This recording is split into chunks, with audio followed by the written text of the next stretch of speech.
À vous tous qui nous rejoignez pour honorer et glorifier notre Dieu. Lors de ce culte, soyez les bienvenus. Que ce temps soit pour chacun d'entre nous une occasion particulière de nous rendre plus disponibles à l'écoute de sa parole, plus attentifs à l'œuvre de son esprit pour être au bénéfice de sa sainte présence. J'aimerais maintenant que nous puissions lire ensemble ces quelques paroles du psalmiste et de méditer aussi humblement, ce qui nous invite à célébrer l'amour de notre Dieu et Créateur, celle d'un amour qui fait grâce au sein d'une humanité en errance, d'une humanité qui a refusé de vivre sous la dépendance bienveillante du Dieu fidèle. Écoutons. Les insensés, vivant dans le péché, s'étaient rendus malheureux pour leur faute. Tout aliment répugnait à leur bouche. Ils approchaient des portes de la mort. Et dans leur détresse, ils crièrent à l'Éternel et il les délivra de leur angoisse. Il dit un mot et les guérit, et il les fit échapper à la tombe. Qu'il loue donc l'Éternel pour son amour, pour ses merveilles en faveur des humains, et qu'il lui offre des sacrifices de reconnaissance, qu'avec des cris de joie, il raconte ses œuvres. Ces paroles nous rappellent notre condition humaine, celle d'une humanité entachée par le péché, d'une humanité qui a rompu cette relation parfaite d'avec son Créateur, avec pour conséquence la souffrance de la maladie et du deuil. Mais notre Dieu est ce Dieu fidèle, ce Dieu qui a désiré secourir cette humanité qu'il avait pourtant rejetée. Et à notre cri, il a répondu par la plus grande preuve d'amour qui pouvait nous être donnée, la venue de son Fils parmi nous, une venue qui manifesta l'étendue de son amour. Par le chant qui va suivre, je vous propose d'avancer chacun humblement devant lui, car nous nous savons encore pécheurs, dans le besoin d'être au bénéfice de son pardon dans nos vies. Aussi, maintenant, tournons-nous vers lui et déposons au pied, tout cela au pied de l'agneau immolé. Chantons.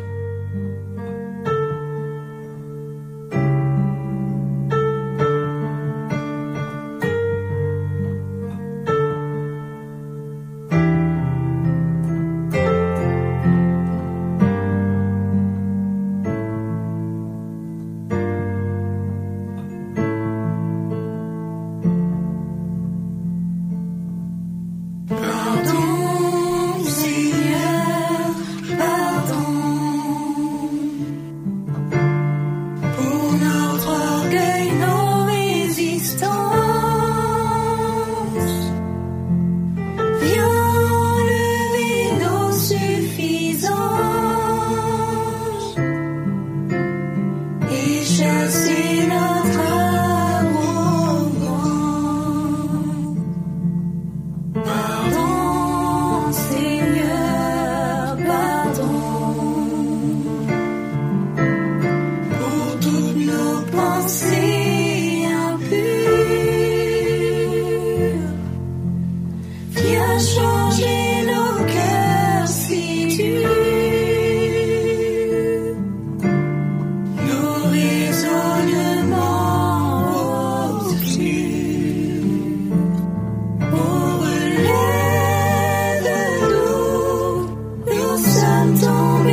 son pardon, aie pitié de nous, nous nous humilions devant toi.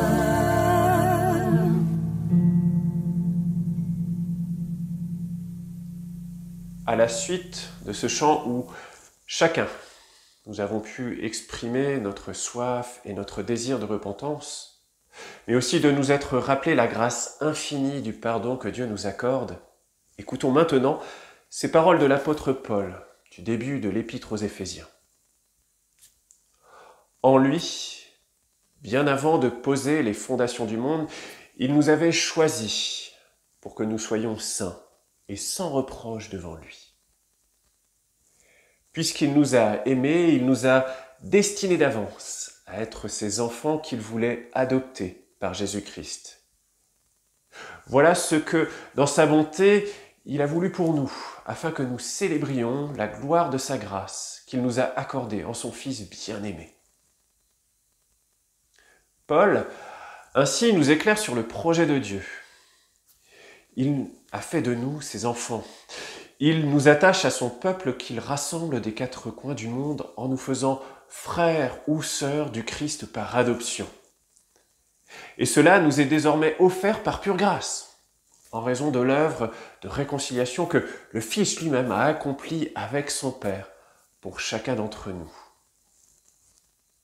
Aussi, chers frères, chères sœurs en Christ, à vous tous qui désirez vous approcher de Jésus, l'unique sauveur de ce monde, que chacun puisse manifester sa joie et son amour au souverain de l'univers par le chant qui vient de nos cœurs reconnaissants. Ayez la liberté de l'exprimer dans la liberté que justement Dieu nous donne par l'œuvre de son Esprit en nous et là où vous êtes depuis chez vous. Que toute gloire lui revienne. Amen.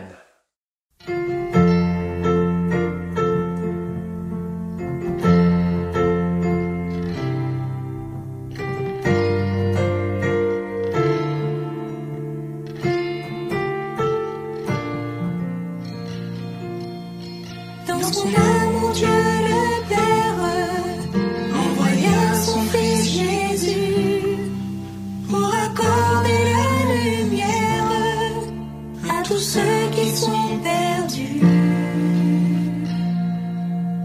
Il descendit sur la terre, mais les hommes l'ont rejeté. Ils l'ont cloué au calvaire, mais Christ est ressuscité. Christ est roi, Christ est roi, Christ est roi, des rois. Christ est roi, Christ est roi, Christ est roi, des rois. Les croyants de tous les âges portent son nom sur leur cœur. Dans l'épreuve, ils gardent courage, car leur Dieu est un sauveur. Ils vont par toute la terre annoncer le Fils béni, fiers de porter leur bannière sur laquelle il est écrit. Christ est roi, Christ est roi, Christ est roi, des rois. Christ est roi, Christ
soit le centre de nos vies, soit le centre de nos pensées, soit le centre de nos activités. Jésus, simplement, soit le centre. Amen. Jésus, sois le centre,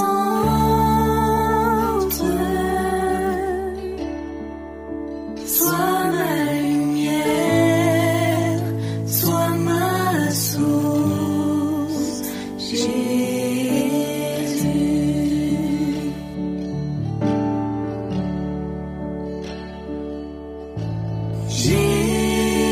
Jésus, sois le centre,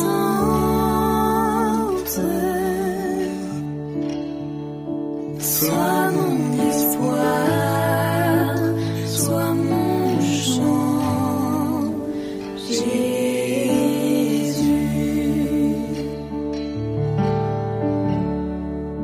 Sois le feu dans mon cœur, sois le vent dans mes voiles, sois la raison de ma vie, Jésus, Jésus.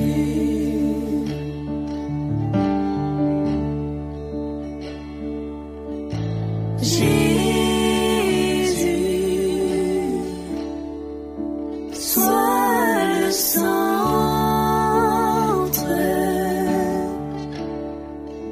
sois ma lumière, sois ma source, Jésus.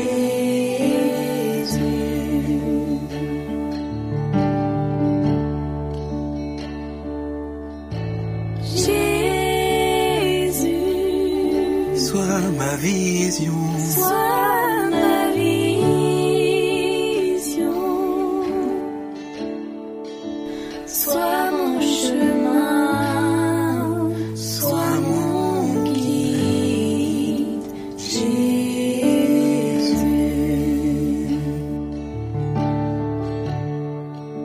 Sois le feu dans mon cœur, sois le vent dans mes voiles, sois la raison de ma vie, Jésus, Jésus.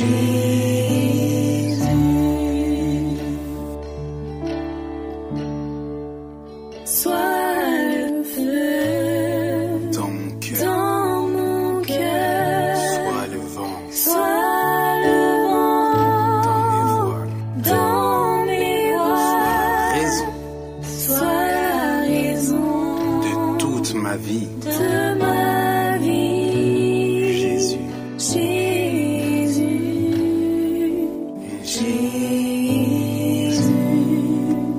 Jésus, Jésus, Jésus,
Béni soit le Seigneur, béni soit le Seigneur, sa fidélité. pour sa fidélité.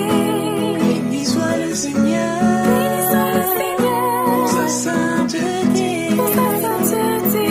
Nous te louons, Seigneur, de tout notre cœur. Nous nous tournons vers toi, tu es notre joie. Nous te louons, Seigneur, de tout notre cœur. Nous nous tournons vers toi, tu es notre joie.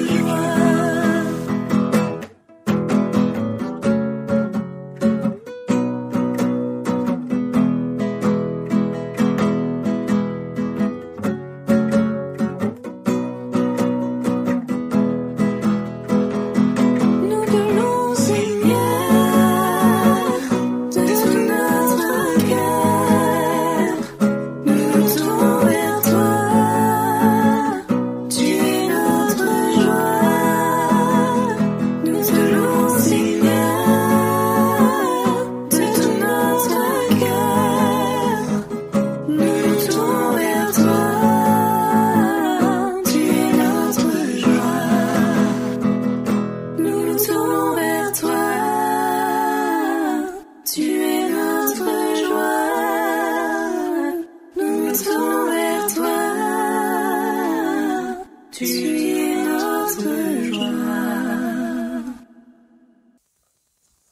En cette journée, j'aimerais partager avec vous une réflexion sur les paroles qui circulent ici et là. Car depuis l'expansion de ce Covid-19, vous avez certainement remarqué que des messages dits prophétiques, des prédicateurs qui vous assurent avoir, eux, l'explication biblique de ce qui se passe, mais encore des oracles qui annoncent avoir, eux, la vérité venant du Très-Haut, ou encore des érudits improvisés qui ont décrypté que les évangéliques recevaient alors un jugement, à commencer par l'église de Mulhouse de la Porte Ouverte. Tant d'interprétations se présentent devant nous, se pressent sur YouTube et tout autre site qui divulgue ces messages. Toutes, bien sûr, ont bien entendu la clé de la véritable interprétation, du sens à donner à cette pandémie. Si vous n'êtes pas de ceux et celles qui aiment à fouiner pour dénicher la dernière pépite prophétique, ne vous en faites pas. Parfois, un membre, un frère, une sœur de votre communauté ou un proche se chargera de partager le fruit de sa découverte en vous envoyant un tout petit lien sur votre application favorite. Mais alors, que faire face à cette déferlante d'interprétations si variées ? Comment d'ailleurs discerner le vrai du faux, serions-nous tentés de nous demander ? N'est-ce pas là une question qui semble bien légitime ? Certainement, vous nous dites en nous-mêmes, nous voulons savoir, nous voulons une suite à notre pourquoi. Pourquoi une telle pandémie ? Seigneur, pourquoi permets-tu cela ? Quel en est le but ? Pourrions-nous nous demander. Oui, beaucoup de questions, certes. Et toutes ces questions ne sont-elles pas déjà de trop ? Ne sont-elles pas déjà en train d'orienter la réponse que nous attendons de notre Dieu, au point même d'en oublier une éventuelle autre voie ? Une voie pourquoi pas plus évidente, plus accessible, car elle nous serait déjà donnée ou offerte. Par cette parole fraternelle que je souhaite partager avec vous maintenant, sachez que je m'appuierai notamment sur l'excellent article de mon confrère, Timothée Minard, dont vous trouverez d'ailleurs le lien sous la vidéo. N'hésitez pas à aller le consulter, à aller le lire, je ne peux que vraiment vous le conseiller. Pour ceux d'ailleurs qui aiment encore la bonne nourriture, pour les fins gourmets de la parole de Dieu, n'hésitez pas aussi encore à aller écouter le message de cet autre confrère, de celui qui fut autrefois mon professeur, l'un de nos chers pasteurs baptistes, Alain Nisus, que je trouve là encore fort approprié en cette période. Après vous avoir proposé ces quelques pistes et liens vers encore de la bonne nourriture, je me permets de faire un constat simple. L'humanité d'aujourd'hui se fait pour au moins un moment plus scientifique, toute proportion gardée bien sûr. N'avez-vous pas remarqué que nous parlons tous aujourd'hui de pandémie, que nous avons perçu la notion d'immunité collective, mais aussi des bases de la sérologie, etc., etc. Pour autant, cela ne fait pas de nous des savants accomplis. Loin de là. Il nous faut continuer à demeurer humbles sur de tels sujets. Mais le sommes-nous suffisamment? Par exemple, il nous arrive parfois de penser que cette pandémie est un fléau comme aucun autre, que cette épreuve d'origine virale est un cataclysme comme nul autre. N'est-ce pas là, de notre part peut-être, une forme de méconnaissance de l'histoire des hommes? Citons d'ailleurs quelques-uns de ces exemples dans notre histoire. Savez-vous que la troisième pandémie de choléra qui a sévi lors de la moitié du XIXe siècle a fait des ravages au sein même de l'humanité? Autre exemple encore, celle de la tristement célèbre grippe espagnole qui tua entre 40 et 100 millions de personnes au début du XXe siècle, peu après la Première Guerre mondiale. Un dernier exemple, et on pourrait encore en donner, mais la peste noire, là aussi malheureusement célèbre, celle-ci aurait fait près de 75 millions de morts, décimant pas loin de la moitié de la population européenne au XIVe siècle. Cette dernière, alors qu'elle ravageait l'Europe, excita les consciences des chrétiens et les amena aussi pour certains à voir une fin du monde imminente. Nous, aujourd'hui, replacer la pandémie du coronavirus dans l'histoire n'a pour but de jouer de comparaison et de vouloir minimiser l'étendue de l'épreuve que nous traversons tous ensemble aujourd'hui. Bien au contraire, cette épreuve demeure bien réelle, aussi réelle que ces autres pandémies, qui touchèrent autrefois l'humanité de plein fouet.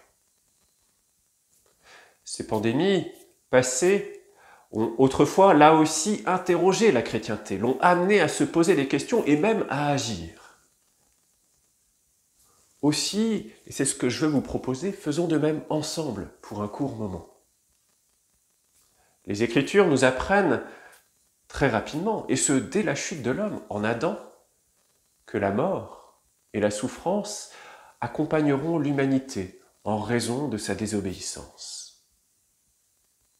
Écoutez ces paroles en Genèse 3 qui disent « Il dit à Adam, « Puisque tu as écouté ta femme et que tu as mangé du fruit de l'arbre dont je t'avais défendu de manger, et un peu plus loin, tu en tireras ton pain à la sueur de ton front, jusqu'à ce que tu retournes à la terre, puisque tu as été tiré de celle-ci.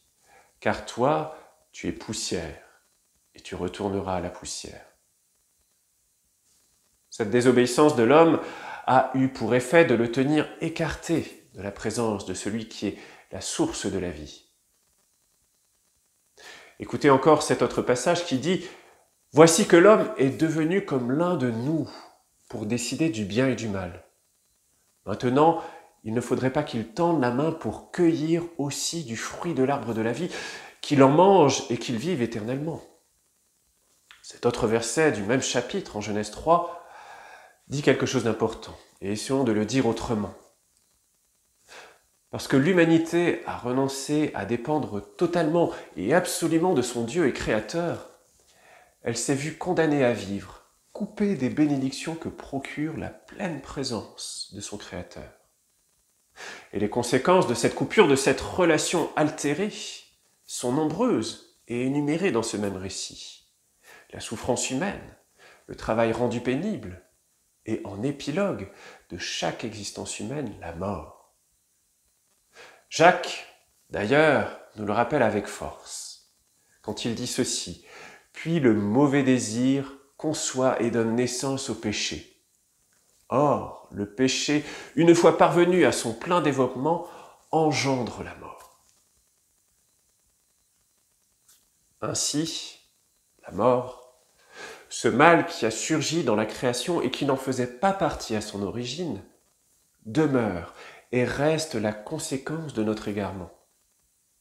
D'un point de vue plus matériel et toujours en lien avec la réalité spirituelle que nous venons de rappeler à l'instant, la mort est aussi le résultat d'un dysfonctionnement de notre corps, du corps humain, tant par la vieillesse et l'épuisement de nos organes quand elle nous gagne progressivement, que aussi parfois plus brutalement quand elle trouve son origine dans un accident ou une maladie plus brutale, comme en ce moment parfois, malheureusement, avec ce coronavirus. Prenons le temps de nous arrêter sur la maladie en général, dans la manière dont la Bible l'aborde. L'une des questions que l'on entend et qui revient d'ailleurs régulièrement à propos de celle-ci, ou à propos de la maladie plus généralement, serait une question telle que nous pourrions la formuler là maintenant. Peut-on dire que la maladie est une conséquence directe du péché chez telle ou telle personne? Derrière une telle question, il peut parfois y avoir l'idée d'un jugement divin qui tombe sur tel ou tel individu. L'idée n'est pas du tout saugrenue et demeure attestée bibliquement. On peut se rappeler l'exemple frappant du roi Osias en 2 Chroniques. D'ailleurs, écoutez son exemple. Alors, Osias, qui tenait un encensoir à la main, se mit en colère contre les prêtres. Au même moment, alors qu'il était là, dans le temple de l'Éternel, près de l'autel des parfums, une infection de la peau apparut sur son front en présence des prêtres. Je vous invite à lire le passage autour de ce verset pour en comprendre un peu plus tout ce qu'il dit, mais d'autres exemples existent encore. Mais notez une chose importante, il reste peu fréquent. Et nous invite donc à la prudence quant à la tentation de vouloir trouver et attribuer une faute derrière toute maladie sérieuse ou moins grave chez un individu. Bien sûr, comme pour Osias, la possibilité demeure, comme l'exprime Jacques, lui aussi dans sa lettre. Quand il dit ceci, en son chapitre 5, « Confessez vos péchés les uns aux autres et priez les uns pour les autres, afin que vous soyez guéris. » Quand un juste prie, sa prière a une grande efficacité. Mais plus encore, rappelons-nous que, bien que né de nouveau, tout chrétien reste pleinement solidaire de l'humanité. Cette solidarité, nous la partageons jusqu'à l'intime de notre nature humaine, une nature corrompue par le péché. Les Écritures abondent en ce sens et ne nous laissent guère d'autres hypothèses. Écoutons par exemple le livre de l'Ecclésiaste quand il dit « Il n'y a cependant sur terre aucun homme juste qui fasse toujours le bien sans jamais pécher. » Une réalité que Paul démontre lui aussi avec brio en Romains chapitre 3, ce qui l'amène lui à dire ceci « Tous ont péché en effet et sont privés de la gloire de Dieu. » C'est cette solidarité qui fait que chacun de nous viendra à mourir, à moins que le Seigneur ne revienne entre-temps. C'est encore cette solidarité qui fait que chacun de nous peut tomber malade, et même de maladies graves, de maladies potentiellement mortelles, sans que cela ne soit pour autant un jugement. Là encore, notez-le bien, la Bible nous invite à la prudence, à ne pas tomber dans une systématisation, quand bien même un fléau s'abat sur l'humanité. Une telle systématisation qui nous ferait crier ou soi-disant prophétiser qu'un virus mortel serait un fléau envoyé par Dieu est bien trop facile, bien trop naïf, surtout quand trop souvent le but premier de ceux qui l'annoncent ainsi est d'attirer a priori l'attention sur eux, dans le moment où ils veulent faire cette annonce. Rappelez-vous, par exemple, l'épisode de l'Exode d'Israël. L'Exode commence par 10 plaies qui tombent sur l'Égypte et frappent sa population. Pour certaines de ces plaies, l'auteur nous fait savoir que le peuple hébreu en est épargné, comme ce sera le cas notamment avec les insectes venimeux qui se trouvent en Exode 8, entre le verset 16 et verset 28. Mais pour d'autres plaies, le texte là se fait plus silencieux et nous suggère fortement de comprendre que le peuple hébreu subit lui aussi certains de ces fléaux. Ce même genre de situation se réitérera au sein même du peuple d'Israël, notamment quand celui-ci s'égarera, et que des épidémies ou même des famines tomberont sur tout Israël en signe de jugement divin. Qui viendra à souffrir en ces instants plus sombres de l'histoire du peuple hébreu? seront seulement ceux et celles qui ont voué un culte aux idoles dans ces époques? Non. Les quelques rares qui seront restés fidèles subiront tout autant, si ce n'est peut-être même plus durement, les conséquences de ces famines ou épidémies, parfois en raison de leur position sociale. Aussi, ne nous faisons pas les imitateurs des amis de Job, qui se feront sévèrement reprendre par l'Éternel lui-même, car leur foi et leur théologie propre étaient profondément erronées. Pour eux, en effet, la maladie de Job, comme les maux qui s'abattirent sur lui, ne pouvaient trouver explication que dans une faute de leur ami. Il ne pouvait qu'avoir péché. Un tel sort, une telle maladie ne pouvait être que malédiction. Or, il n'en sera rien. Le livre de Job montre qu'aucune explication ne sera offerte, ni à ses amis, ni à Job lui-même. L'Éternel fera d'ailleurs entendre à son fidèle serviteur Job qu'il ne peut prétendre à comprendre toute chose, notamment le pourquoi d'une telle épreuve. Aussi, mes amis, mes chers frères, mes chères sœurs, soyons prudents. Prudents dans ce que nous entendons. Beaucoup aujourd'hui se font faux prophètes, ou se font aussi les imitateurs d'Éliphaz, Bildad et Tsophar, les amis de Job. Ils se font accusateurs, ils savent le pourquoi, mais ne font que le jeu de l'ennemi. Soyons vigilants aussi dans les vidéos, les liens que nous nous envoyons les uns les autres, entre frères et sœurs, car si nous venons à propager ce genre de message, alors nous nous faisons les alliés de telles paroles, et nous venons aussi à partager la responsabilité avec eux. À ce moment-là, nous nous faisons alors solidaires de leurs mensonges ou de leurs fausses doctrines. Aussi, s'il vous plaît, soyez prudents. Arrêtez de propager cet autre mal.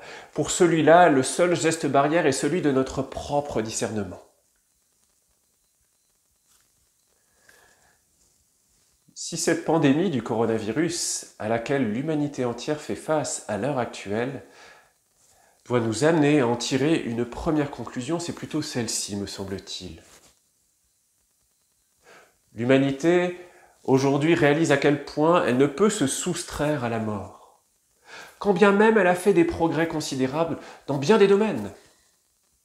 Cette crise sanitaire nous invite tous à réaliser que nous sommes bien peu, si fragiles, si impuissants. Et alors que la sphère scientifique se trouve plus écoutée, il est intéressant de noter qu'elle-même avoue qu'elle n'a pas toute solution. Elle reconnaît aussi une forme d'humilité. Cette pandémie nous affecte tous. Elle va jusqu'à déstabiliser les plus puissantes des nations.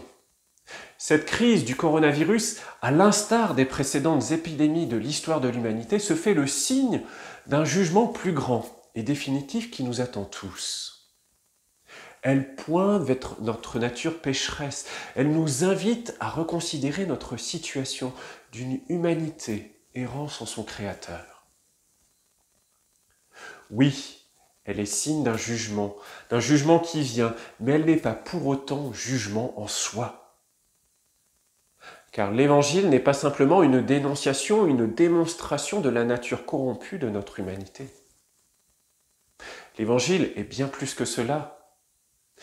Il en est même la réponse de Dieu à ce constat inspiré. L'Évangile est plus que tout et avant tout ce message d'amour de Dieu pour l'humanité entière. Pour celles et ceux qu'il désire sauver et guérir. Pour celles et ceux qu'il veut réconcilier avec lui.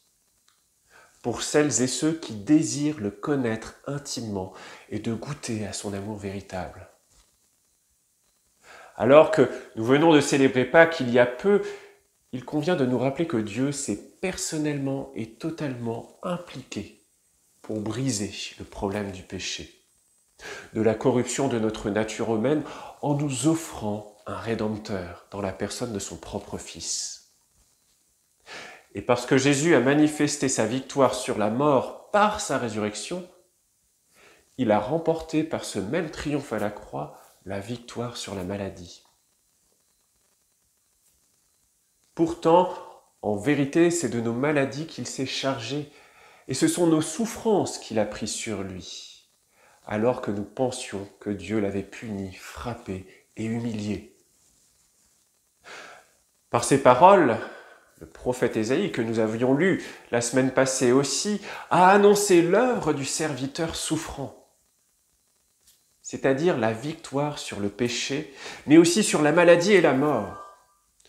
Aussi, quiconque espère en lui, quiconque croit en lui et accepte la foi que nous donne son Esprit Saint.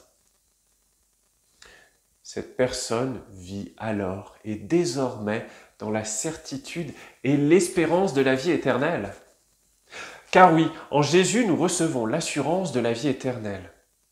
Elle nous est acquise, car Jésus, par son triomphe à la croix, en a apporté la preuve éclatante aux yeux du monde. Car oui, en Jésus, nous avons l'espérance certaine qu'il a pris nos infirmités et s'est chargé de nos maladies. Il ne nous a pas assuré que systématiquement, il nous épargnera toute épreuve. Aujourd'hui encore, il peut permettre pour main d'entre nous, et bien que nous lui appartenons déjà, que nous soyons éprouvés.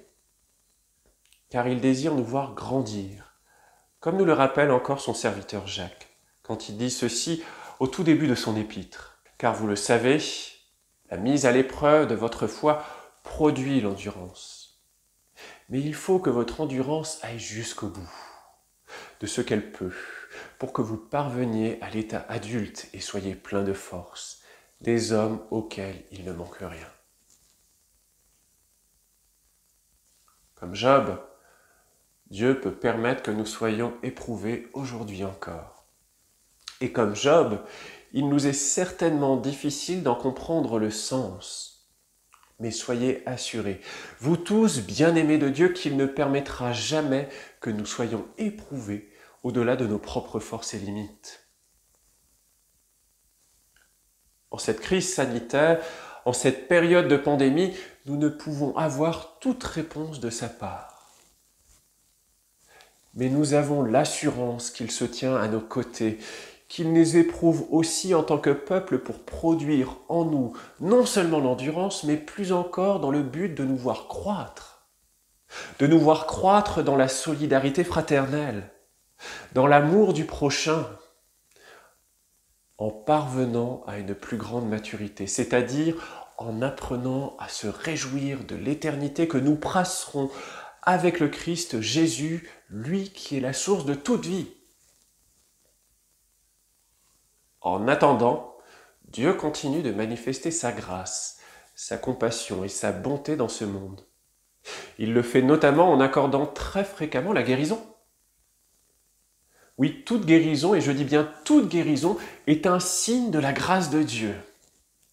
Car oui, sa grâce continue d'abonder en ce monde aujourd'hui. Elle est certainement plus manifeste qu'auparavant, si nous voulons y prêter attention.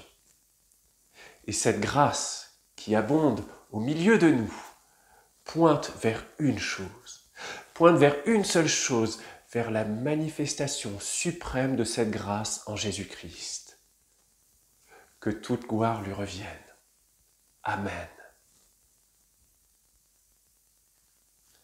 Prenons le temps de nous incliner et de prier devant le Seigneur. Seigneur, nous voulons te remercier.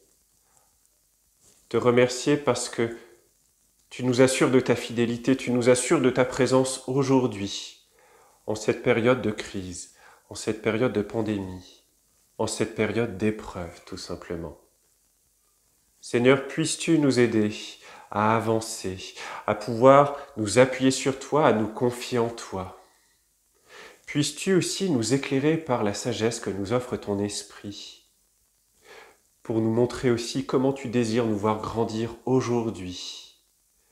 Seigneur, merci car tu es ce Dieu fidèle, ce Dieu qui nous assure de cette présence aujourd'hui, comme toujours, car tu te tiens à côté de nous et tu intercèdes pour nous par ton Fils auprès de ton Père. Seigneur, Nous voulons encore te louer et te bénir, et nous voulons le faire aussi par le chant qui vient maintenant. Dans le nom de ton Fils Jésus. Amen. Notre culte touche maintenant à sa fin. Mais avant que vous ne repartiez comme disciples dans ce monde en détresse, recevez encore cette parole, une parole qui nous vient de Paul. Réjouissez-vous dans l'espérance et soyez patients dans la détresse. Persévérez dans la prière. Que notre Dieu de grâce qui marche à vos côtés, vous soutienne et vous exhorte à sa suite afin que vous puissiez chacun témoigner de sa grâce et de son amour infini tout autour de vous en ces jours où nous partageons une même souffrance avec ce monde qui, lui, n'a point encore de berger. Au revoir et bonne semaine à vous tous. Soyez bénis.